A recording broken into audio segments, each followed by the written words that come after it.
Gaya keibubapaan merupakan salah satu aspek yang penting dalam mempengaruhi kesejahteraan hidup remaja. Menurut Russell, gaya keibubapaan mempunyai berkaitan yang kuat dengan kendiri remaja, termasuklah dari segi pencapaian akademik, cara remaja menyelesaikan masalah, tingkah laku, berisiko, kesihatan mental, penghargaan kendiri dan kemurungan. Secara umumnya, gaya keibubapaan didefinisikan sebagai kaedah atau cara ibu bapa dalam membesarkan anak-anak mereka. Terdapat pelbagai cara keibubapaan yang diamalkan oleh ibu bapa dalam membesarkan anak-anak. Baumrick telah membahagikan gaya keibubapaan kepada 3 jenis, iaitu autoritatif, authoritarian dan permisif. Perbezaan ketiga-tiga ini adalah berdasarkan tahap intimasi dan tahap kawalan ibu bapa yang merujuk kepada istilah kebertanggungjawapan ibu bapa dan permintaan ibu bapa terhadap anak-anak. Autoritatif ialah ibu bapa yang mempunyai kebertanggungjawapan dan permintaan yang tinggi, di mana mereka merupakan ibu bapa yang tegas namun tetap mendengar pandangan kanak-kanak. Hal ini berbeza dengan gaya keibubapaan authoritarian, mana ibu bapa yang mengamalkan gaya keibubapaan authoritarian cenderung untuk mempunyai permintaan yang tinggi tetapi mempunyai kebertanggungjawapan yang rendah. Permisif pula adalah merujuk kepada ibu bapa yang mempunyai kebertanggungjawapan yang tinggi namun mempunyai permintaan yang rendah.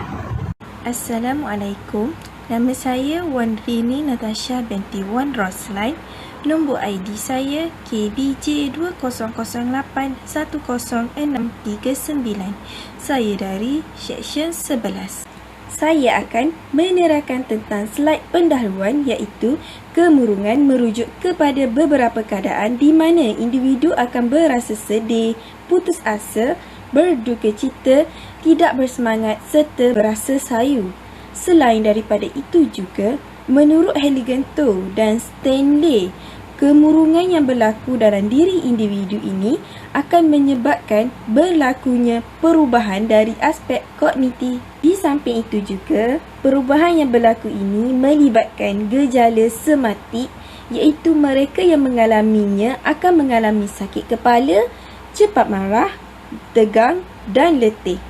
Apa yang lebih membahayakan individu adalah individu yang terdedah kepada kemurungan yang berpanjangan berisiko untuk membunuh diri. Akhir sekali, antara punca yang menyebabkan berlakunya kemurungan dalam kalangan remaja adalah genetik, di mana remaja tersebut mewarisi kemurungan daripada ibu bapa serta faktor sosial. Seterusnya, saya akan serahkan slide kepada kumpulan saya.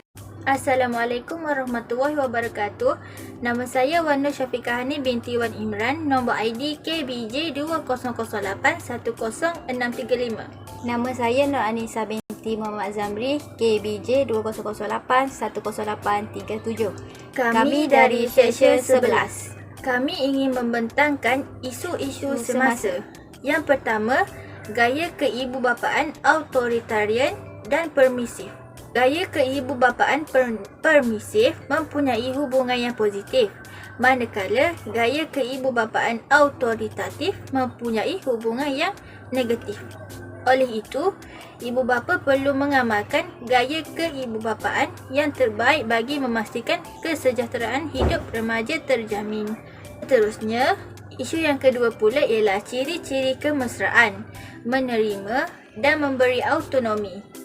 Ibu bapa sememangnya memainkan peranan penting dalam membentuk perihal berkaitan emosi anak-anak pada peringkat tumbesaran awal. Oleh itu, adalah penting untuk setiap ibu bapa memahami, menyedari bahawa setiap perlakuan dan sikap yang dipamerkan akan memberikan impak kepada anak-anak. Kemudian, isu yang ketiga ialah sikap ibu bapa yang tegas.